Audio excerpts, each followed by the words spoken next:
Good morning, good afternoon, good evening. Whenever you're watching or listening to this, I'm the Shredder. The opinions I'm about to express, as always, are my own.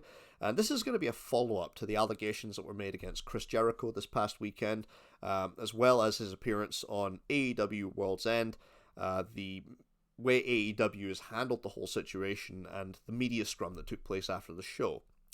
So, if anyone's not up to speed, this past weekend, accusations were made on social media that Chris Jericho had sexually harassed the wrestler Kylie Rae, which prompted her to quit AEW back in 2019, very shortly after signing with them.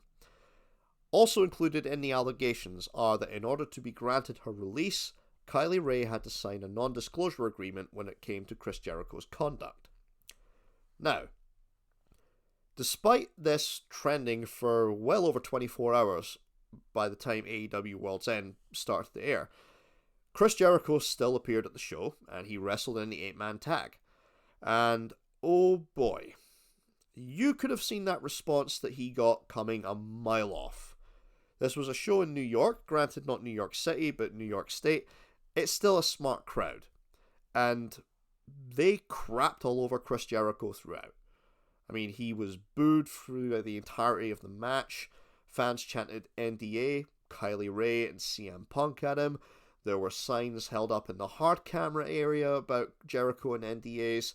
It was not a good look at all for AEW.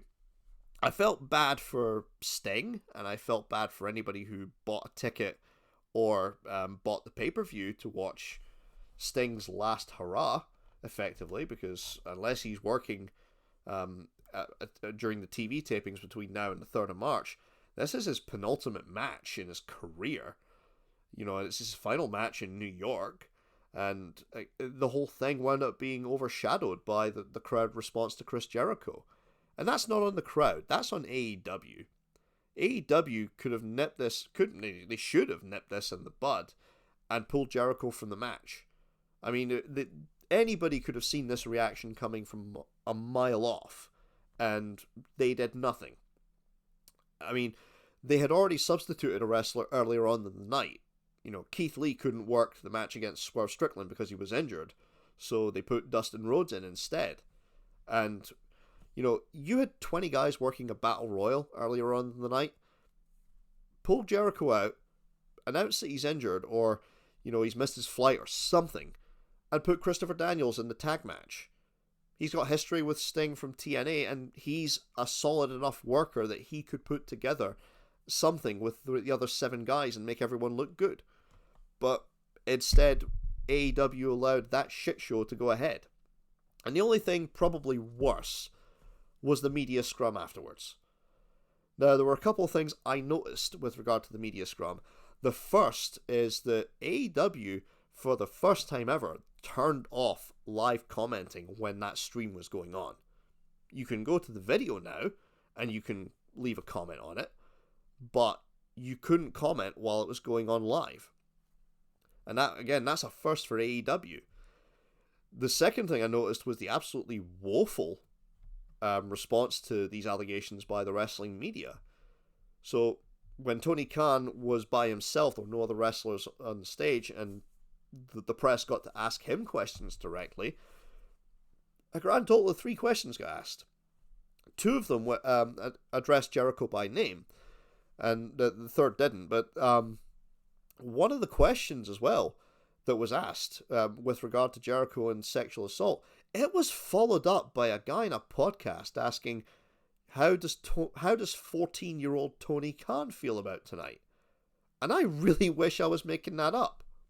I also wish I could show clips from the media scrum itself, or fan cam footage of the crowd burying Jericho, but I'm not going to for one simple reason.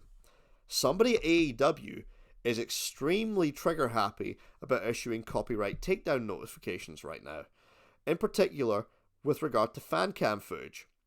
So things people have shot on their mobile phone and have uploaded to Twitter, again, it's being taken down with copyright takedown notifications, which I'm not risking NerdTube going through that just for this, so you'll forgive me.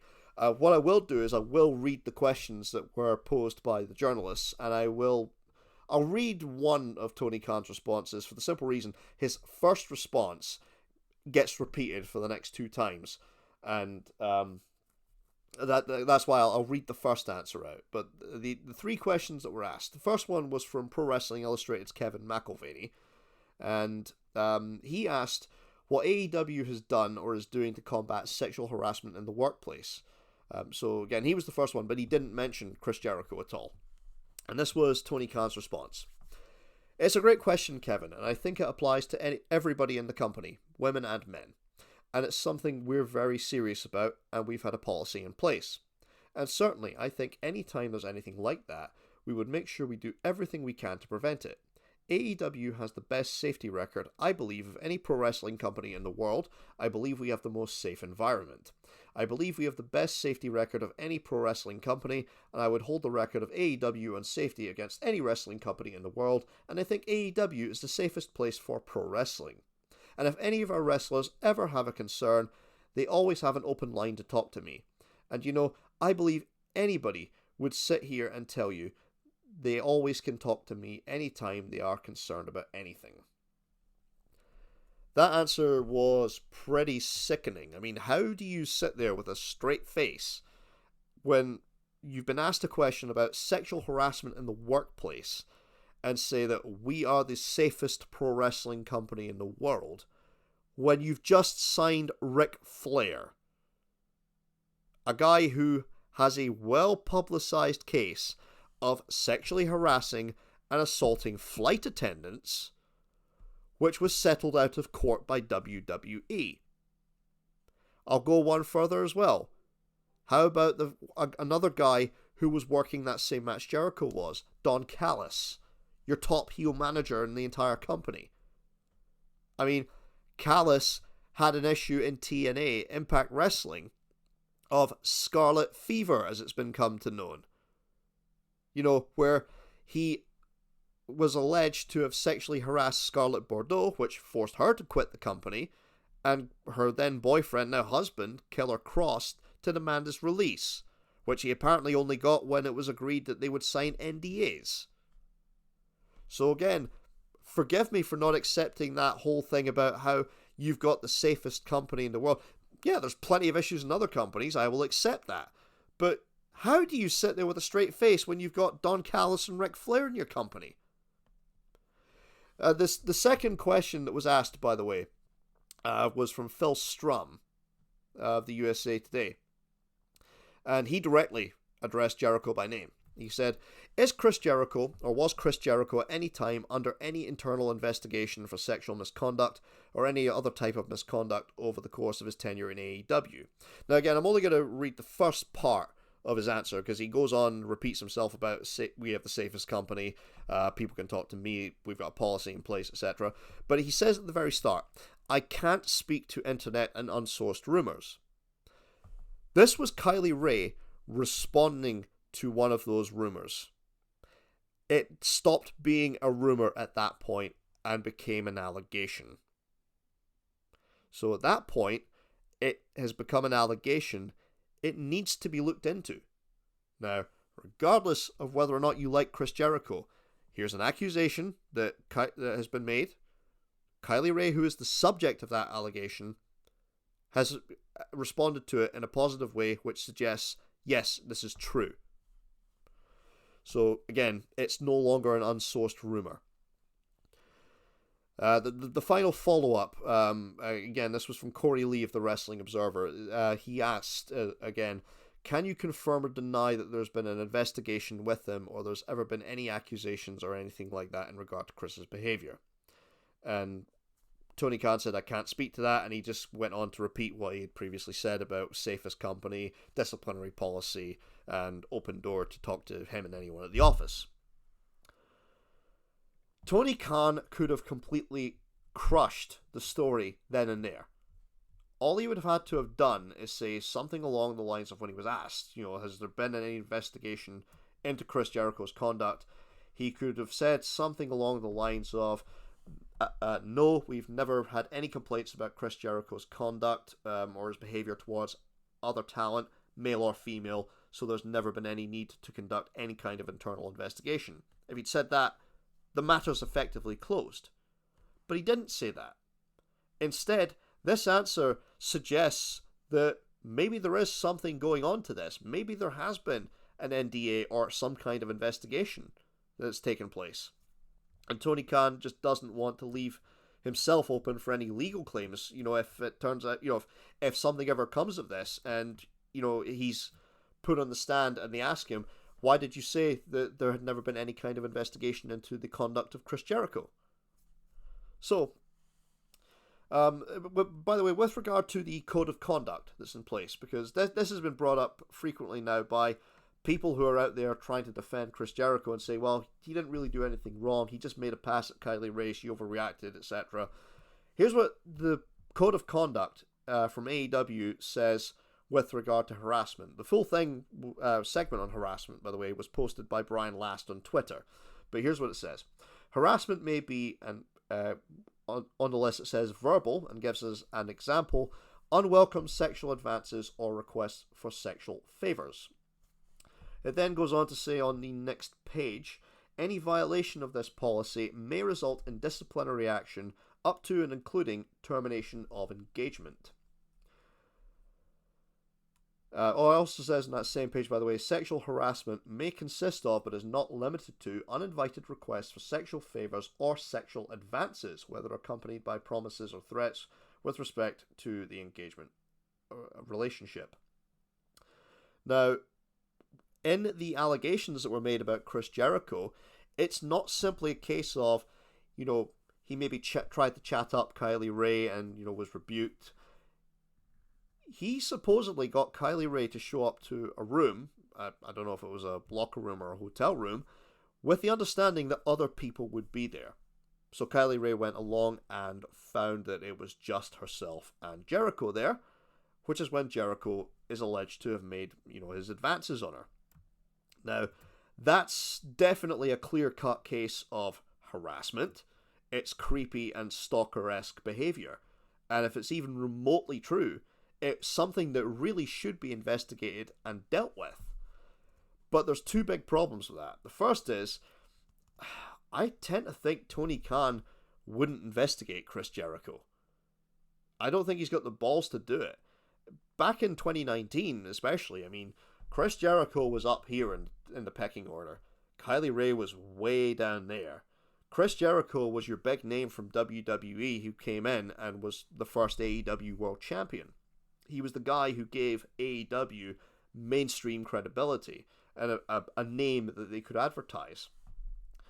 Whereas, again, who's Kylie Ray, really, at the end of the day? Especially in 2019, she wasn't any kind of a household name when it came to professional wrestling. Although they supposedly were going to make her one of the faces of the women's division. So, and the other reason I don't think Tony's got the balls to even discipline Jericho is the fact that, look at what happened during the pandemic. Chris Jericho was at super spreader events like the Sturgis Motorcycle Rally. He was doing concerts with absolutely no COVID safety precautions put in place. And then he would come back and wrestle in AEW and put the locker room at risk. You would have thought a boss, somebody who would take charge, would have told Jericho, go home for 2 weeks. Go home for 2 weeks, don't attend another one of these events, or you're fired. And once you've tested negative, I should say, for 2 weeks, you can come back and work. But he didn't do that. Instead, he allowed Jericho to go to these super spreader events, come back, and wrestle Orange Cassidy. And I've it's one of the few times I actually feel bad for Orange Cassidy. Meanwhile, the other thing to consider is that Tony Khan doesn't act like a boss. He considers himself more of a friend towards the talent. Now, again, he talks about the office and the open door policy to go and speak to him, but consider who's in the office. It's Kenny Omega and the Young Bucks as the EVPs. And Christopher Daniels as head of talent relations. These are all people who are friends with Chris Jericho. And again, Tony Khan always refers to Chris Jericho as a friend. He's always hugging him and other wrestlers when they do the media scrums. And if you're in a position, this happens in many workplaces, like all over the world. If you're in a position where you have to put in a complaint against somebody who, whether rightly or wrongly, you either is or you believe is a friend of the boss, you tend to think you're not going to get a fair hearing. Which might be why somebody like, again, assuming these allegations were true, why somebody like a Kylie Ray would agree to sign an NDA just to get the hell out of the company. So, what's the policy when it comes to actual investigations? I mean, this was an issue that we had during Speaking Out when promoters were announcing that they were bringing in safety officers to deal with the female talent. And it turned out the safety officers they were bringing in or appointing were either the promoters' wives or girlfriends. There was no independent safety standards with regard to female talent on the British scene when this happened, or in the aftermath even. So, again, why is anybody going to believe that the policy would be distributed, well, the policy would be enacted evenly across the board, considering this is a policy Jericho says he's never seen. He says this handbook doesn't even exist. So, again, what is there actually to believe that this policy would be enacted evenly, and from top talent all the way down to the very bottom of the pecking order, and that you would get a fair hearing if you brought your complaints against one of Tony Khan's friends to Tony Khan, or the Young Bucks, or Kenny Omega, or Christopher Daniels, or Pat Buck. This issue is not going to go away. Tony Khan did not do anything to address the matter. And I think the only thing worse than this was the fact that the wrestling press seemed to let him get away with this. And there are outlets who I think will probably continue to pursue this. But in regards to social media, I definitely think this matter is not going away with regards to Chris Jericho anytime soon. I'm the Shredder. That's been my opinion.